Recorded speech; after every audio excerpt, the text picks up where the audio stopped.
El funeral de mi hijo acababa de terminar, pero para mí el tiempo seguía detenido en ese instante en que cerraron el ataúd. La gente se fue marchando poco a poco, dejando tras de sí un eco de voces, abrazos y pésames que sonaban todos iguales. La casa se llenó de un silencio pesado, tan denso que casi se podía tocar. Solo quedaba el olor a incienso y a flores frescas, mezclado con el de su colonia favorita, que todavía impregnaba su habitación. Andrés tenía solo 17 años. Era el tipo de chico que los vecinos admiraban y los profesores elogiaban.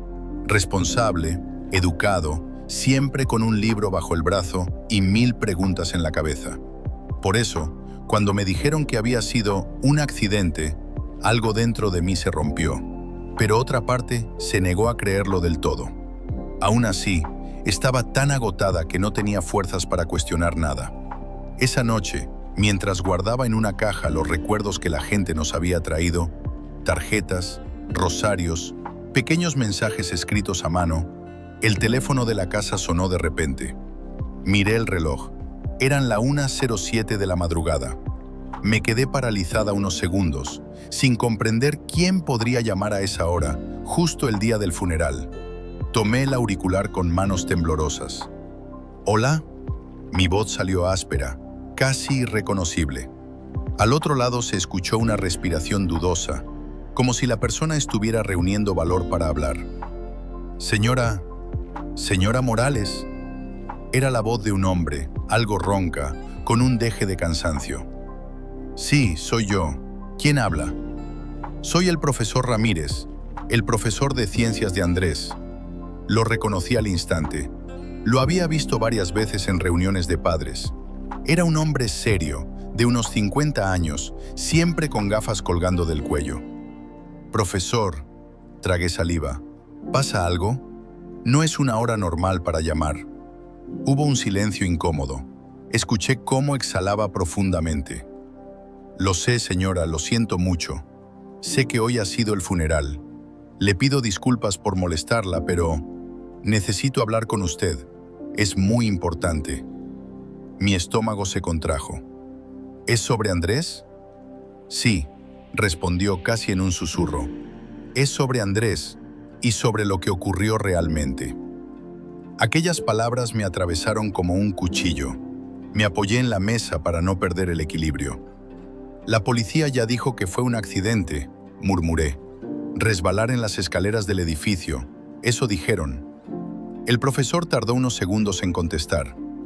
Señora, hay cosas que no encajan, cosas que no puedo explicar por teléfono.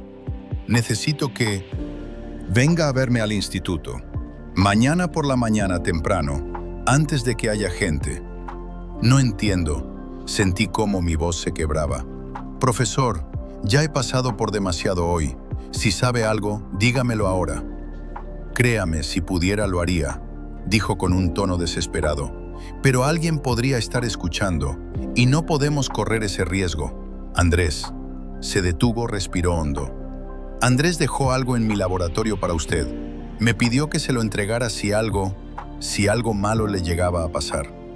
Un escalofrío helado me recorrió la espalda. ¿Él le dijo eso? Sí, y no solo eso. Me dijo que, si yo no me atrevía a llamarla, usted nunca sabría la verdad. Hoy, cuando supe lo que había pasado, supe también que no podía quedarme callado. Miré alrededor de la casa vacía, como si alguien pudiera escuchar nuestra conversación.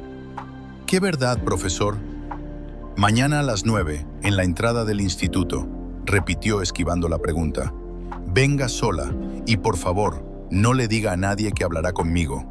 Es por su seguridad y por la de la memoria de Andrés. Antes de que pudiera insistir, la línea se cortó. Me quedé con el auricular pegado a la oreja, escuchando solo el pitido vacío. Sentí que las paredes se cerraban sobre mí. ¿Qué podía ser tan grave para que un profesor pidiera una reunión secreta justo después del funeral de mi hijo? Colgué el teléfono y, sin saber por qué, fui directamente a la habitación de Andrés. Encendí la luz. Todo estaba tal como él lo había dejado. La mochila junto al escritorio, la chaqueta colgada en la silla, algunos apuntes abiertos sobre la mesa. Me senté en su cama, que todavía conservaba la forma de su cuerpo, y lloré en silencio. Cuando las lágrimas se agotaron, algo me impulsó a revisar sus cosas. Abrí cajones, miré entre los libros, ordené papeles sin un plan claro, solo guiada por la sensación de que había algo ahí, escondido, esperándome. Entonces lo vi, un cuaderno negro, diferente a los demás, enterrado bajo una pila de libretas. Lo abrí. Las primeras páginas estaban llenas de fórmulas y dibujos de aparatos extraños, típicos de sus proyectos de ciencias.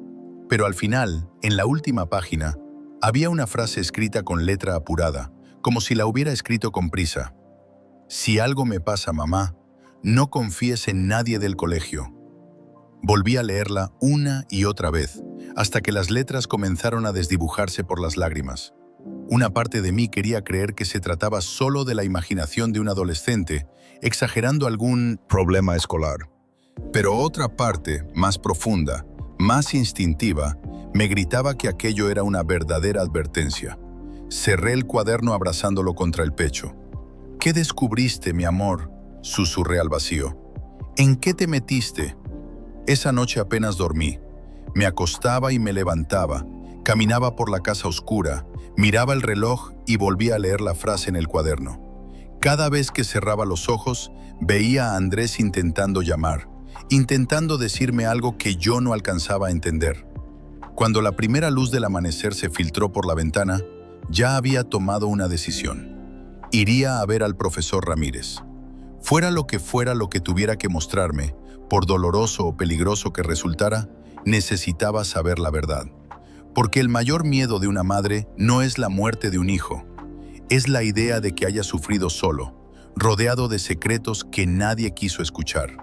Y algo me decía que, al cruzar la puerta del instituto esa mañana, mi vida cambiaría para siempre. A las 8:45 de la mañana, ya estaba estacionada frente al instituto. El edificio, normalmente lleno de estudiantes, parecía un gigante dormido bajo la luz fría del amanecer.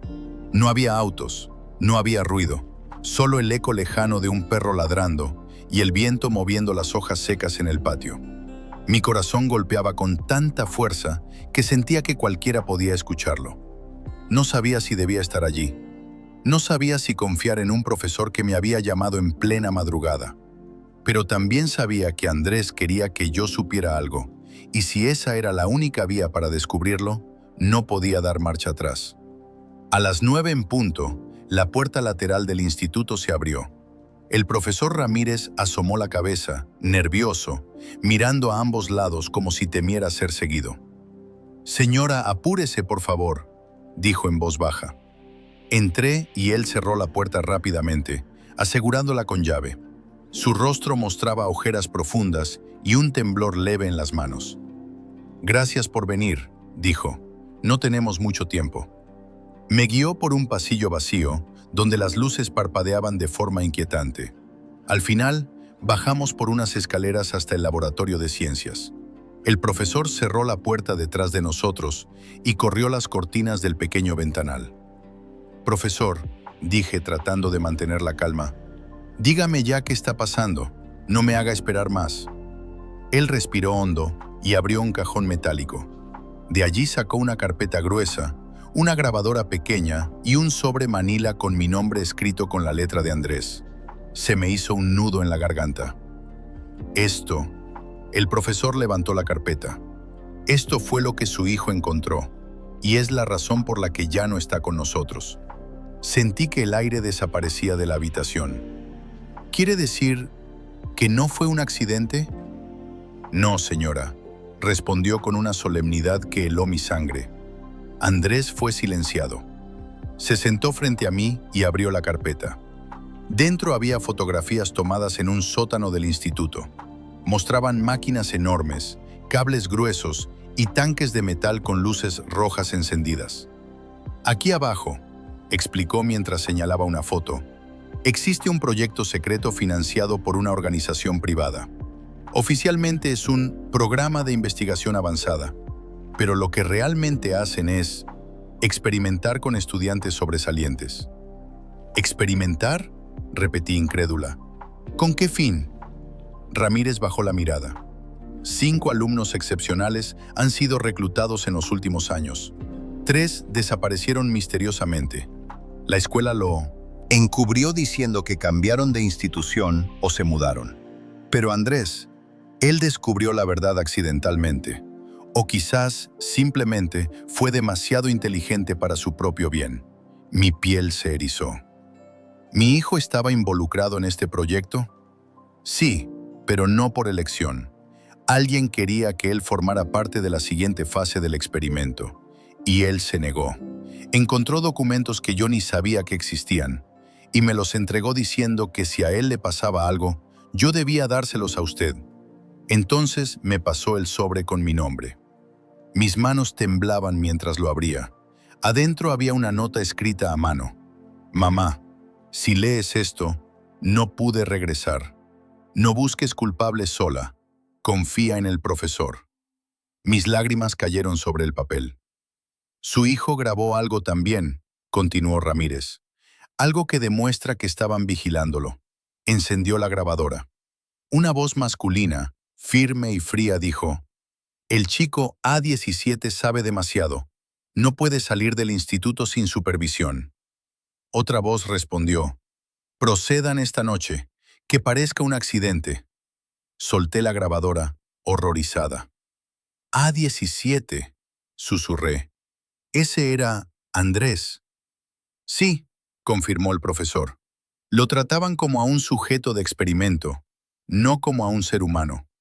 Sentí una mezcla de náuseas, rabia y un dolor insoportable. Todo mi mundo se derrumbaba ante mis ojos. Pero antes de que pudiera reaccionar, escuchamos pasos apresurados en el pasillo. El profesor palideció. Dios mío, llegaron antes de lo que esperaba. Los golpes en la puerta hicieron vibrar el laboratorio. ¡Abran! ¡Sabemos que están ahí! Ramírez corrió hacia una puerta secundaria. Señora, por favor, sígame. No estamos seguros aquí. Tomé la carpeta y la grabadora, mientras el profesor abría la puerta hacia un pasillo oscuro. Justo antes de salir, miré el laboratorio por última vez y supe que la verdad que Andrés había querido proteger era más peligrosa de lo que jamás imaginé. El pasillo estaba casi completamente a oscuras, iluminado solo por una lámpara de emergencia que parpadeaba con un zumbido inquietante. Los pasos detrás de nosotros se acercaban cada vez más. «¡Rápido!», susurró Ramírez. «No tenemos mucho tiempo». Corrimos por el corredor estrecho hasta llegar a una escalera que conducía al patio trasero del instituto. El profesor abrió la puerta lentamente y asomó la cabeza para asegurarse de que no hubiera nadie afuera. «Señora, escuche con atención», dijo mientras caminábamos hacia una zona arbolada detrás del edificio. «Usted tiene lo único que puede desenmascararlos. La policía local está comprometida con ellos, pero si lleva esta información a las autoridades correctas, puede obtener protección y justicia para Andrés». Lo miré con desesperación. «¿Y usted? ¿Vendrá conmigo?». El profesor negó con la cabeza. «Si voy con usted, la seguirán. Yo debo distraerlos, dar tiempo a que escape. Es lo que Andrés hubiera querido». «No», protesté, agarrándolo del brazo. «No permita que lo lastimen por mi hijo». Ramírez sonrió tristemente. «Ya es tarde para mí. Ellos saben que yo tengo contacto con usted. Si me atrapan, intentarán obligarme a decir dónde está la evidencia, pero no lo haré». De pronto, 2 voces sonaron desde el edificio. «¡Ahí están! ¡Deténganse!». Los hombres vestidos de negro salieron corriendo hacia nosotros. El profesor me empujó suavemente hacia la verja. «Vaya, señora, no mire atrás. Y pase lo que pase, proteja la verdad». No tuve tiempo de responder. El profesor corrió hacia los hombres, alejándolos de mí, gritando para llamar su atención. Vi cómo lo alcanzaban y lo rodeaban, pero me obligué a apartar la mirada. Corrí hacia el coche con las piernas temblando, sintiendo el peso del sobre y la grabadora golpeando mi pecho. Arranqué el motor justo cuando uno de los hombres me vio y empezó a correr hacia mí. Aceleré con todas mis fuerzas, saliendo del estacionamiento a toda velocidad.